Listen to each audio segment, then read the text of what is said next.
मंगलाचरण करेंगे। ओम नमः सिद्धेभ्य जय श्री ओम नमः सिद्धेभ्य जय श्री ओम नमः सिद्धेभ्य। मंगलम भगवान वीरो मंगलम गौतम गणि मंगलम कुंद कुंदाद्यो जयंदर्मोस्तु मंगलम। सर्व मंगल मांगल्यम सर्व कल्याण कारकम प्रधानम सर्वधर्माणां जैनम जयतो शासनम। जैनम जयतो शासनम जैनम जयतो शासनम। नमः समय साराय स्वानुभूत्या चकास्ते चित स्वभावाय भावाय सर्वभावांतरच्छिदे। कुंद कुंदाचार्य द्वारा रचित समय सार नामक ग्रंथ का पुण्य पाप अधिकार हम लोग पढ़ रहे हैं, जिसमें पाप के समान ही पुण्य को हे बताते हुए उससे आगे की बात कर रहे हैं कि वास्तव में ये बंधन रूप होने से हे है। और बंधन किस किस अपेक्षा से कहा? जिन्हें संसार में ही रहना है उनके लिए तो कोई बंधन है ही नहीं, रहो संसार में।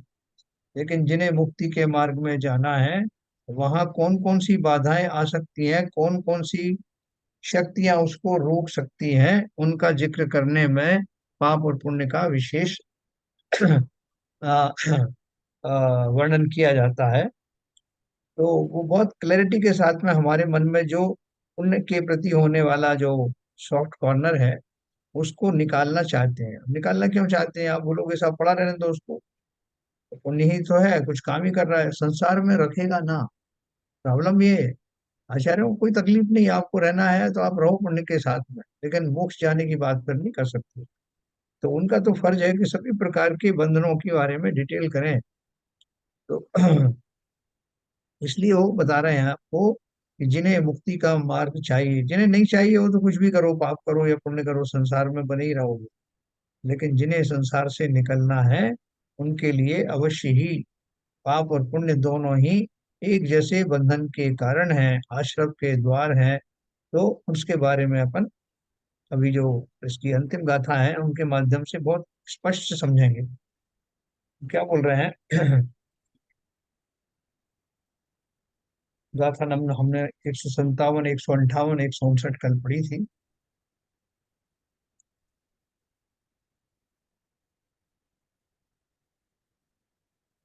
जो हमने इसका ये भाव भी पढ़ा था।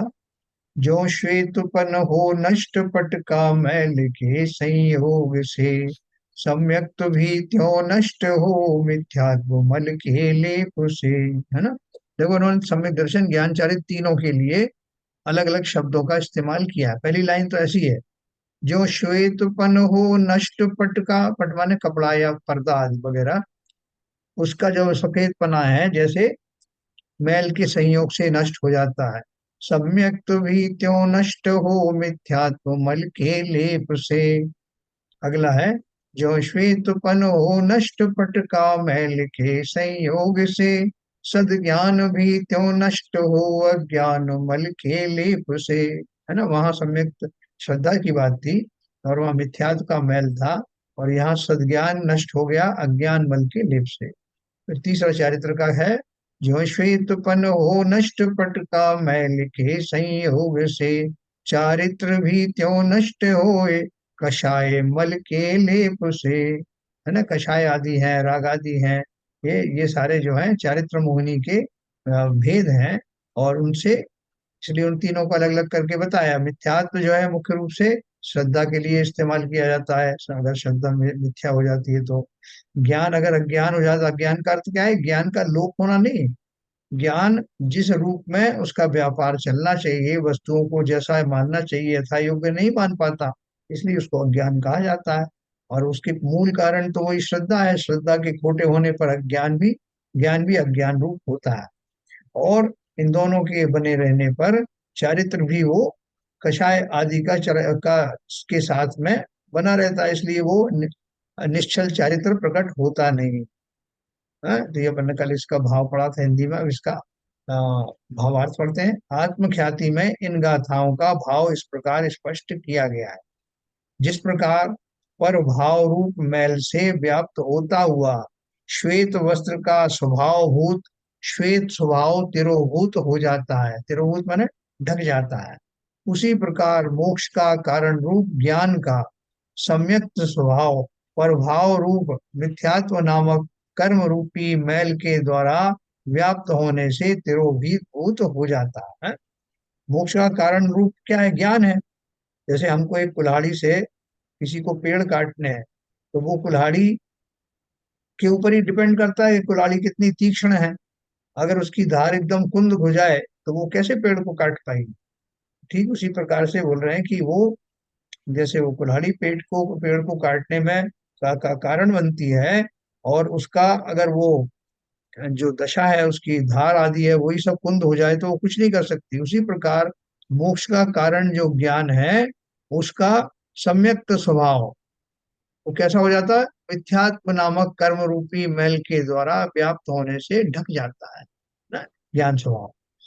फिर इसी तरह से जिस प्रकार प्रभाव रूप मैल से व्याप्त होता हुआ श्वेत वस्त्र का स्वभाव भूत श्वेत स्वभाव तिरोभूत हो जाता है, उसी प्रकार मोक्ष का कारण रूप ज्ञान का ज्ञान स्वभाव है ना, पहले श्रद्धा स्वभाव था, अब ज्ञान स्वभाव प्रभाव रूप अज्ञान नामक कर्म रूपी मैल के द्वारा व्याप्त होने से तिरोभूत हो जाता है। तीसरा है, अपन अभी इसकी चर्चा करेंगे। जिस प्रकार प्रभाव रूप मैल से व्याप्त होता हुआ श्वेत वस्त्र का स्वभाव भूत श्वेत स्वभाव तिरोभूत हो जाता है। स्वभाव भूत का अर्थ क्या है? श्वेत वस्त्र है, जैसे उसको कोई रंग करके श्वेत नहीं बनाया, वो ओरिजिनली ही श्वेत है, उसका स्वभाव ही सब सफेद है, और वो मैल से ढक जाए या किसी ने कोई रंग वगैरह डाल दिया उससे ढक जाए तो उसका श्वेतपना दिखाई देगा नहीं। उसी प्रकार मोक्ष का कारण रूप ज्ञान का चारित्र स्वभाव है ना, ज्ञान का ही ये तीनों है। ज्ञान ही श्रद्धा रूप होता है, ज्ञान ही ज्ञान रूप होता है, और ज्ञान ही चारित्र रूप होता है। उसका वो चारित्र रूपी स्वभाव होना वो कषाय नामक कर्म रूपी मैल के द्वारा व्याप्त होने से ढक जाता है।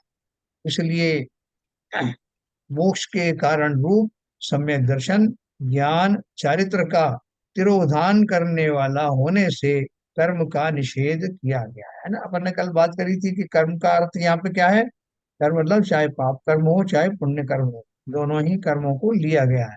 सम्यक दर्शन ज्ञान चारित्र की ओरिजिनल जो प्रकटीकरण है उसका स्वभाव रूप प्रकट होने में जो बाधा है वो कर्म है, ये अपन जानते हैं। और ये बात अलग है कि हम कर्म में जो है अशुभ कर्मों को ही गिनते हैं। तो यहाँ तो बहुत क्लियरली बोल रहे हैं कि अशुभ हो या अशुभ हो, कर्म एक एक सामान्य शब्द है। इस प्रकार गाथा और टीकाओं में सफेद वस्त्र के उदाहरण के माध्यम से यह स्पष्ट किया है कि जिस प्रकार कपड़े की सफेदी मैल से ढक जाती है, उसी प्रकार आत्मा का परम पवित्र निर्मल स्वभाव शुभ अशुभ भावों से ढक जाता है। यही कारण है कि मुक्ति के मार्ग में शुभ अशुभ भावों का निषेध किया गया है। अब कोई व्यक्ति जो है वो सफेद चादर खरीदने जाए बाजार में, और सभी दुकानों पे बोले साहब मुझे सफेद चाहिए चादर एकदम व्हाइट, तो बोले साहब एक काम करो थोड़ा सा पीला चलेगा क्या?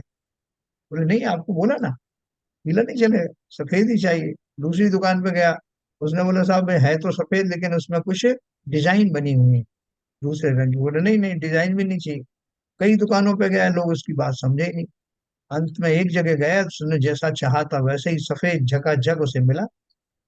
तो वो क्या बोल रहे हैं कि मुक्ति के मार्ग में यानी जैसी मेरी चाहत है, और अगर मुझे मुक्ति चाहिए तो उन वस्त्रों में किसी प्रकार की डिजाइन आदि से उसको मुक्त होना चाहिए, कोई दूसरे रंगों से मुक्त होना चाहिए, तभी वो सफेद कहलाएगा। यही कारण है कि मुक्ति के मार्ग में शुभ अशुभ भावों का निषेध किया गया है ना। वहां ये नहीं कहोगे साहब की पाप रूपी मैल तो हम निकाल देते हैं, पुण्य लगा रहने दो, वो नहीं साहब, पुण्य भी चलेगा नहीं। अब ये कहते हैं कि ये शुभाशुभ भाव रूप कर्म न केवल बंध के कारण है, अपितु स्वयं ही बंध स्वरूप ही है। इसी भाव को व्यक्त करने वाली आगामी गाथा का पद्यानुवाद इस प्रकार है। हाँ, 160 नंबर की गाथा। सो सव्यणाण दर्शी कम्मरेण नियणावक्षणो संसार समावन्नो न विजानति सब्बदो सव्वम। सग सर्व ज्ञानदर्शी कर्म रजसा निजेनावच्छन्न है। संसार समापन्नो न विजानाति सर्वतः सर्वम। क्या बोल रहे हैं? सर्वदर्शी सर्वज्ञानी कर्म रजया छन्न हो। संसार को संप्राप्त कर सबको न जाने सर्वतः। यद्यपि वह आत्मा सबको देखने जानने के स्वभाव वाला है, तथापि अपने कर्म बल से लिप्त होता हुआ, संसार को प्राप्त होता हुआ, सर्व प्रकार से सबको नहीं जानता। है ना? तो क्या बोल रहे हैं? आत्मा का स्वभाव क्या है? स्वपर प्रकाशक है। स्वपर प्रकाशक स्व को भी जानना और समस्त अन्य द्रव्यों को भी जानना, ऐसा उसके स्वभाव में ही है। लेकिन कर्म बल के कारण से वो किसी को नहीं जान पाता। मेरी आंखें आप बिल्कुल ठीक हो तो मैं अपने शरीर को भी देख सकता हूँ, सामने वालों को भी देख सकता हूँ, सब घटनाओं को देख सकता हूँ। लेकिन आंख के आगे कुछ पर्दे में कुछ खराबी आ गई तो ना मैं अपने शरीर की ओर देख सकता हूँ, ना ही पर वस्तु को देख सकता हूँ। तो ठीक उसी प्रकार से वो बोल रहे हैं, यद्यपि इस भगवान आत्मा का स्वभाव तो सभी को देखने जानने का है, तथापि अपने विकारी भाव रूप कर्म मल से लिप्त होने के कारण वर्तमान में सबको देखने जानने में असमर्थ है। बोले साहब आप तो अभी कल तक तो बहुत अच्छे से सबको पहचान रहे थे, आज आपको क्या हो गया है? ये आपकी पत्नी है, ये आपका भाई है, ये आपका बेटा है, आप किसी को पहचान ही नहीं रहे। बोले पता नहीं क्या हो गया साहब, एकदम दृष्टि जो है जा ही नहीं रहा, तो कैसे पहचान? आश्चर्य की बात तो यह है कि यह सबको देखने जानने में असमर्थ होने के साथ साथ सबको जानने देखने के स्वभाव वाले अपने आत्मा को भी नहीं जानता। यानी ऊपर से मेरी मेमोरी और लॉस हो गई। मुझे यही पता नहीं है कि मेरी दो आंखें हुआ करती थी और मैं सबको जानता था। किसी ने कहा "साहब, आप सब देखते तो थे, आप फला फला जगह भी तो गए थे"। सब मुझे याद नहीं कि मैं कहीं गया था। हाँ, मुझे तो यही लग रहा है कि मैं देख ही नहीं सकता। आप बोल रहे हो भाई हाँ, मैं यहाँ गया वहां गया, इसको देखा उसको देखा, मैं तो किसी को देखा ही नहीं। यानी मैं अपने स्वभाव को भी भूल गया। न केवल वर्तमान पर्याय को, पर्याय दशा को भूल गया कि मैं देख नहीं पा रहा हूँ, पहले तो देख पाता था, बल्कि ये भी भूल गया कि पहले देख पाता था। यानी अपने उस स्वभाव को ही भूल गया। तो देखो ये बहुत बड़ी विचित्र दशा है। इसकी मैं आपको एक उदाहरण दूंगा अभी। हाँ, ये पहले अपन ये गाथा पढ़ते हैं। अच्छा बात, इस बात को आत्मख्याति में इस प्रकार व्यक्त किया गया है। स्वयं ज्ञान होने के कारण विश्व के सर्व पदार्थों को सामान्य विशेष रूप से जानने के स्वभाव वाला यह ज्ञान आत्मा अनादिकाल से अपने पुरुषार्थ के अपराध से प्रवर्तमान कर्म मल से आच्छन्न होने के कारण ही बंधावस्था में अपने को अर्थात सर्व प्रकार से सर्व ज्ञेयों को जानने वाले स्वयं को ना जानता हुआ अज्ञान भाव से रह रहा है? इससे यह निश्चित हुआ कि कर्म स्वयं ही बंध स्वरूप है। स्वयं बंध स्वरूप होने से ही कर्म का निषेध किया गया है। एक राजा था, वो पूरी प्रजा को चलाता था, प्रजा का पालन करता था, प्रजा के सब लोगों को वो जानता था। खासतौर से कौन कौन मेरे यहाँ सेठ हैं, कौन कौन से धनिक लोग हैं, कौन से शिल्पकार हैं, सबको जानता था। और ये भी जानता था कि मैं सबको जानता हूँ। कोई इससे पूछता कि साहब जानते हो? अरे अपने नगर के सब लोगों को मैं जानता हूँ, ये तो मेरा राजा बना है, मेरा स्वभाव है।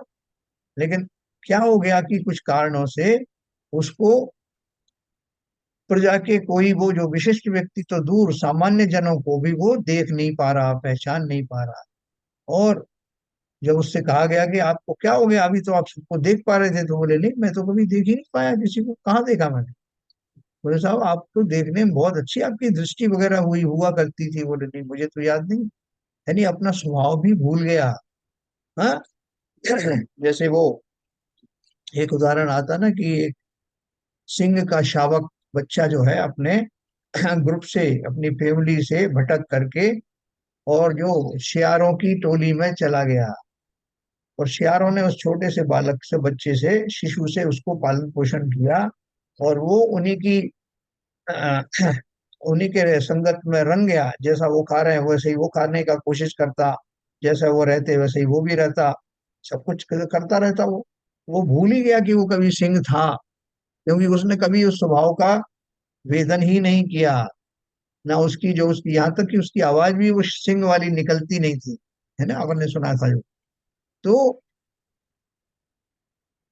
वो बोल रहे हैं कि वो जो उसको जो कर्म का उदय कह लो या जो भी कहे, उसका संयोग मिला, उसके कारण जो अपने परिवार से भटक गया, जिसे हम कर्म कह सकते हैं, उसके सानिध्य के कारण वो न केवल उस स्वभाव, उस अपनी शक्ति को भूल गया, जानने की शक्ति को, बल्कि दूसरों को पहचानने का वो भी चला गया, दोनों ही चले गए उसके।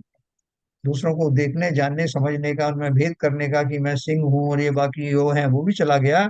और ये भी चला गया कि मैं भेद कर सकता हूँ, देख सकता हूँ, ऐसी शक्ति मुझ में है। तो ठीक इसी प्रकार से कर्म स्वयं ही बंध स्वरूप है। यानी कर्म की मौजूदगी में जीव ना तो पर वस्तुओं को भली प्रकार जान पाता है, बल्कि स्वयं के स्वरूप को, स्वयं जाननहार है, स्वयं की शक्ति को भी भूल जाता है। स्वयं बंध स्वरूप होने से ही कर्म का निषेध किया गया है। इसलिए ऐसी दशा कौन चाहेगा जिसमें न केवल अन्य द्रव्यों के बारे में सही ज्ञान होना रुक जाए, बल्कि स्व के बारे में स्वयं का ज्ञान होना भी बंद हो जाए कि मैं कौन हूँ। इस प्रकार यह सुनिश्चित हो गया कि समस्त शुभ अशुभ भाव कर्म बंध स्वरूप हैं, कर्म बंध के कारण हैं, आत्मा की दुर्दशा के प्रतीक हैं। अतः इन्हें मुक्ति के मार्ग में किसी प्रकार भी उपादेय नहीं माना जा सकता। अब बोलोगे चलो ठीक है साहब, इतने से ही बच गए कि मैं अपने को नहीं जानता और परवस्तु को नहीं जानता, तो अब मैं क्या कर सकता हूँ, माफी मांग लेता हूँ, और इससे आगे और क्या होगा? बोले इससे आगे बहुत कुछ होगा। आपकी ये दशा से खाली इतना ही रहेगा ऐसा नहीं, इससे आपके नवीन बंध भी होंगे। जैसे कोई आदमी को रोग आदि हो जाए, और रोग आदि के कारण वो ये जानता नहीं है कि उसे क्या खाना चाहिए, किसका परहेज करना चाहिए, तो इस वजह से वो लोग उनसे कहें कि भाई साहब आप ध्यान रखना, क्या खाना है क्या नहीं खाना। बोले साहब मुझे तो पता ही नहीं है क्या खाना है क्या नहीं खाना, जो सामने आता है वो खा लेता हूँ, तो इसमें क्या दिक्कत है? बोले दिक्कत ये है कि तुम वो खा रहे हो जिससे तुम्हारा रोग और बढ़ जाएगा, वो नहीं खा रहे हैं जो, जिसे पथ्य कहते हैं, जिससे रोग ठीक होने लगेगा। ठीक उसी प्रकार से मेरी इस दशा में जब कर्म आदि की मौजूदगी भरपूर है, मैं परवस्तुओं का देखना जानना और स्वयं के स्वभाव को भूलने के कारण से पर वस्तुओं में कहाँ कौन सी वस्तु लिप्त होने वाली है, कौन सी छोड़ने योग्य है, ये उपादेय आदि कुछ भी जानता नहीं हूँ। इसलिए नवीन कर्म का बंध भी हो चालू हो गया। विवेक था जब तक कैसे हो जाता? रोगी को जब तक पता था मुझे ये नहीं खाना वो नहीं खाना, तो वो बच के रहता था। अब उसको वही वही पता नहीं, तो रोग बढ़ेगा ना। उसी तरह से ये अज्ञान दशा नवीन कर्म का बंध का कारण भी बनती है ना। इस प्रकार ये सुनिश्चित हुआ कि समस्त शुभ अशुभ भाव कर्म बंध स्वरूप हैं, कर्म बंध के कारण हैं, आत्मा की दुर्दशा के प्रतीक हैं। अतः इन्हें मुक्ति के मार्ग में किसी प्रकार भी उपादेय नहीं माना जा सकता। इस प्रकार इस गाथा में यही कहा गया है कि शुभ अशुभ भाव में उलझा ये आत्मा सबको जानने देखने के स्वभाव वाले निज भगवान आत्मा को नहीं जानता।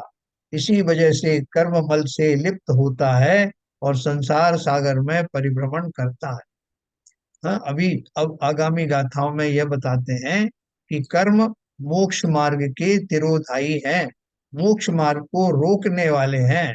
गाथाओं का पद्यानुवाद इस प्रकार। बोले आपने बता तो दिया, आप बार बार क्यों बता रहे हो वही बात? आचार्य बोले नहीं, हम तो इतनी बार बताएंगे कि तुम तौबा कर लोगे, नहीं नहीं साहब मान गया। हाँ। तो उन्होंने तीन गाथाएं और बता दी, बना दी हैं, तो किसी तरह से समझ में तो आए।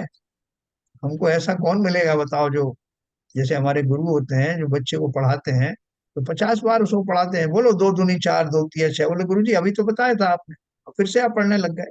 बोले जब तक पढ़ता रहूंगा जब तक तुम भी इनको जब भी कहूं इसमें मंत्र अपना मशीन की तरह शुरू ना हो जाओ। उसी प्रकार से आचार्य चाहते हैं कि ये जो बातें हैं मात्र सतह ही ना रहें, अंदर तक प्रविष्ट हों। इसलिए वो तरह तरह से थोड़ा थोड़ा अंतर के साथ में फिर से पुनः पुनः कह रहे हैं। तो क्या कहते गाथाएं देखिए।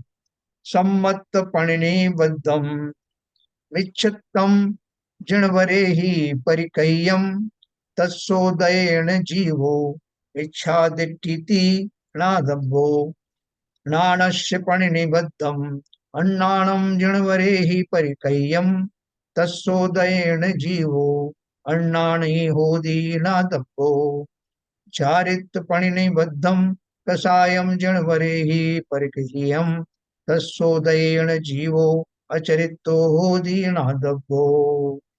हाँ, इसका संस्कृत में आगे दिया होगा, हिंदी में पढ़ लेते हैं। सम्यक तो प्रतिबंधक कर्म मिथ्यात्व जिनवर ने कहा। देखो, सम्यक तो प्रतिबंधक कर्म मिथ्यात्व जिनवर ने कहा, उसके उदय से जीव मिथ्या दृष्टि होता है सदा। सद्ज्ञान प्रतिबंधक कर्म अज्ञान जिनवर ने कहा, उसके उदय से जीव अज्ञानी बने ये जानना। चारित्र प्रतिबंधक कर्म जिनने कषायों को कहा, उसके उदय से जीव चारित्रहीन हो ये जानना। जो बात अपन ने पढ़ी थी उसको फिर से रिपीट किया है, संस्कृत भी की मैंने उसका छोड़ दूसरी तरह से प्रस्तुत किया है यहाँ पर। दूसरी तरह से प्रस्तुत किया है, मैं संस्कृत की छोड़ दी मैंने। तो हाँ, आज जरा एक, कर्म को प्रधान करके किया है यहाँ हाँ, आज एक मीटिंग है ट्रस्टीज की, इसलिए मैं 8:45 खत्म कर दूंगा। तो जितना भी हो जाता अपन करते हैं। सम्यक्त्व का प्रतिबंधक मिथ्यात्व है, ऐसा जिनवरों ने कहा, उसके उदय से जीव मिथ्या दृष्टि होता है, ऐसा जानना चाहिए। ठीक है, यह बहुत क्लियर कट बोल रहे हैं कि किस कर्म के उदय के कारण से क्या दशा होती है। जब मिथ्यात्व नाम के कर्म का उदय होता है, तब जीव मिथ्या दृष्टि होता है। ठीक है, और ये सारी जो जो अंत में मुझे उपाधि मिल रही है, ये सब मोक्ष में जाने से मुझे रोक रहे हैं। तो मिथ्या दृष्टि पना कर्म के संयोग में हुआ, मिथ्यात्व नाम के कर्म। फिर ज्ञान का प्रतिबंधक अज्ञान है, ऐसा जिनवरों ने कहा है, उसके उदय से जीव अज्ञानी होता है, ऐसा जानना चाहिए। चारित्र की प्रतिबंधक कषाय है, ऐसा जिनवरों ने कहा है, उसके उदय से जीव अचरित्रवान होता है, ऐसा जानना चाहिए। इन सीधी सरल गाथाओं का सीधा सरल भाव आत्मख्याति में इस प्रकार व्यक्त किया गया। मोक्ष के कारणभूत सम्यक्त स्वभाव का प्रतिबंधक मिथ्यात्व है, वह स्वयं कर्म ही है। उसके उदय से ही ज्ञान के मिथ्या दृष्टिपना होता है। मोक्ष के, इसमें कंफ्यूज मत करना, जो अपन ने पढ़ा है वही के वही बात। मोक्ष के कारणभूत ज्ञान स्वभाव का प्रतिबंधक अज्ञान है, वह स्वयं कर्म ही है, और उसके उदय से आत्मा के अज्ञानीपना होता है। तीसरा, मोक्ष के कारणभूत चारित्र स्वभाव की प्रतिबंधक कषाय है, वह स्वयं कर्म ही है, और उसके उदय से ज्ञान के आचारित्रपना होता है। इसलिए यहाँ मोक्ष का तिरोधाई होने से कर्म का निषेध किया गया। इस प्रकार गाथा और टीकाओं का निष्कर्ष यह है कि सम्यक दर्शन, सम्यक ज्ञान और सम्यक चारित्र मोक्ष के कारण रूप भाव हैं, और इनके प्रतिबंधक मिथ्यात्वादी भाव हैं, जो स्वयं ही कर्म रूप है। यही कारण है कि कर्म रूप समस्त शुभ अशुभ भावों का मुक्ति मार्ग में निषेध किया गया है ना। देखो, अगर आप भाव की अपेक्षा से देखें, और उनके निमित्त से होने वाले जो कर्म आते हैं, तो वो कर्म के परमाणु विशेष रूप से इस खूबी को लेकर आते हैं। मिथ्यात्व नाम के कर्म के परमाणु होते हैं, चाहे कषाय आदि के जो भाव होते हैं, उनके निमित्त से होने वाली जो वर्गणाएं हैं, वो वर्गणाएं कषाय वाली योग्यता वाली ही होती हैं। इसलिए उन्होंने कहा जो स्वयं ही कर्म रूप है। जो मेरे भाव हैं, भावों का तो निमित्त है, लेकिन उनके कारण से जो परमाणु रज आ जाती है मार्ग में, वो मुझे रोक देती है। एक भी कण किसी भी कर्म का मुझे मुक्ति के मार्ग में जाने नहीं देगा। इसलिए तो न केवल धन धान्य आदि सब छूट जाता, अपन कहते हैं भाई साहब सब यही छूट जाएगा, कुछ साथ नहीं जाएगा। वो तो साथ हम ले जाना चाह रहे थे, लेकिन ये कर्म तो हम छोड़ना चाह रहे थे ना। भाई साहब इनका मैं क्या करूंगा, थोड़ा पुण्य वुण्य ले जाना हो तो वो ले जा सकता हूँ।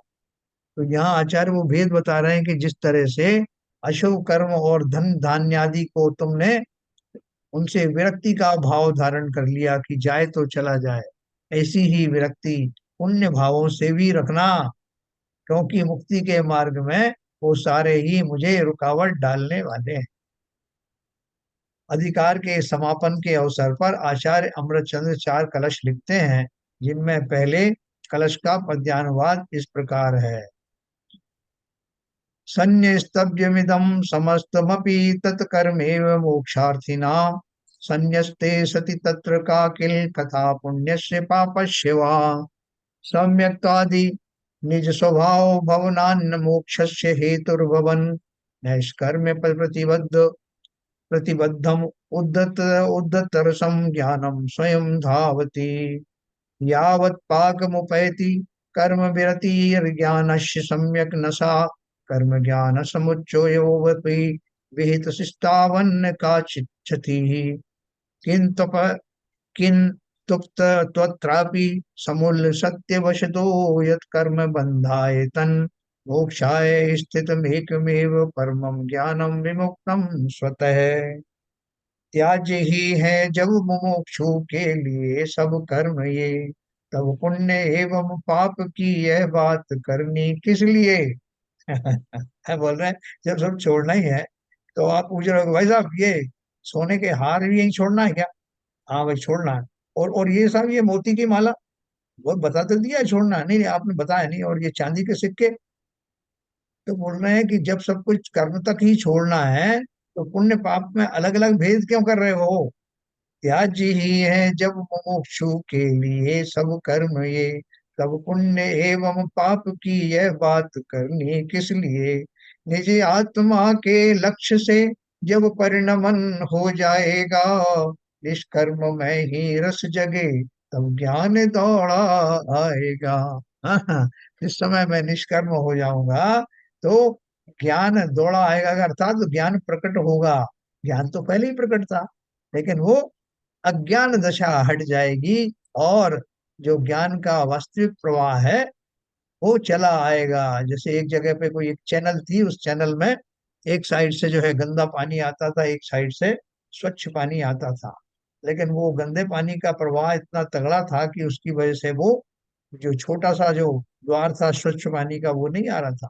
लेकिन जैसे ही वो बड़ा वाला गंदे पानी का जो चैनल बंद हुई कि वो जो स्वच्छ पानी की धारा बहुत तीव्र वेग के साथ में प्रविष्ट होने लगी।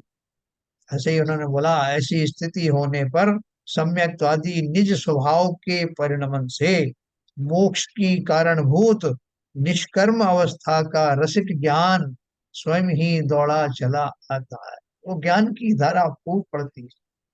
इस कलश में यह स्पष्ट किया गया है कि जब मोक्षार्थियों के लिए सभी कर्म त्याज्य हैं, तो फिर इस चर्चा के लिए अवकाश ही कहाँ रह जाता है कि पुण्य भला है और पाप बुरा है। अतः इस चर्चा को विस्तार देने से कोई लाभ नहीं। अरे भाई निज भगवान आत्मा के आश्रय से जब सम्यक दर्शन ज्ञान चारित्र प्रकट होते हैं, तब निष्कर्म अवस्था का रसिक ज्ञान सहज ही प्रकट हो जाता। उसके लिए अलग से कोई पुरुषार्थ करने की अपेक्षा नहीं रहती। उक्त कथनों से यह सुनिश्चित ही है कि एक प्रकार से पुण्य भी पाप ही है। मुक्ति मार्ग में पाप के समान ही हे है, त्याज्य है, और उसे मुक्ति का कारण मानना अज्ञान है, मिथ्यात्व है। अब आगामी कलश में कल ये कहेंगे कि यद्यपि पुण्य भाव रूप कर्म भी मुक्ति मार्ग का विरोधी भाव है, तथापि ज्ञान धारा और कर्म धारा का एक साथ रहने में कोई विरोध नहीं है। ये बहुत बढ़िया बात है। देखो हम सब जो है बहुत सारे ड्यूअल पर्सनैलिटी होती है। ड्यूअल पर्सनालिटी, एक समय में हम बड़े रागादि की बात कर रहे हैं, दूसरे ही क्षण हम जो है बिल्कुल वैरागमय हो जाते हैं। अरे छोड़ो, क्या है, कौन किसके साथ जाएगा, अरे अभी तो आप जो है मजे से लड्डू खा रहे थे और खूब बढ़िया बढ़िया जो है बातें कर रहे थे, उनका स्वाद लेते हुए क्या क्या शब्दों का प्रयोग कर रहे थे, और अभी एकदम वैराग पे आ गए। हमारे अंदर में ऐसा डबलपना बना रहता है। जब कर्म का उदय होता है तो हम कुछ और बात करने लगते हैं, जब कर्म का उदय मंद होता है तो हम कुछ और करने लगते हैं। ये एक विचित्रता हमारी है, और वो रहती है, और उसको रहने में वो स्वभावगत है। रहने में भी कोई हर्ज नहीं है, ये अपन कल पढ़ें। ये बहुत बढ़िया धारा है, ये हम सबकी पर्सनालिटी को खोलने वाली। तो चलिए, अभी समय हो रहा है, कल अपन पढ़ेंगे। बहुत अच्छा है, इसका लास्ट जो है कल समापन करेंगे इस चैप्टर का। तो उसमें अपन ये बिल्कुल कंक्लूड हो जाएगा। तो आपको समझ में आ रहा होगा, ये बहुत सिंपल कथा है।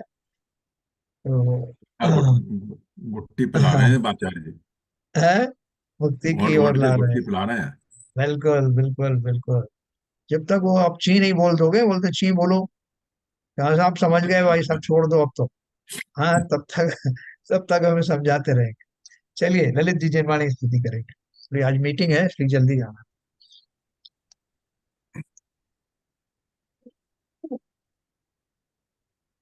नाश विभु ज्ञान के प्रकाश विभु अपर दास विभु भानु सिंह है। समुद्र विजान विभु बंध विधिमान विभु पर पिछान विभु पर उपरधानी है। अनुभवताय विभु जी के जताय विभु पौन सताय विभु भव और आनी है। जहाँ तहाँ तार में को पार के उतार में विस्तार में को यही जिनवाणी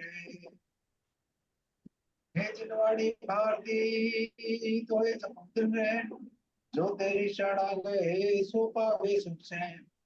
या वाणी के ज्ञान से सूझे लोकालो तो वाणी मस्तक धरो सदा देते हैं सदा देते हैं। जिनवाणी माता की जय। जय। नमो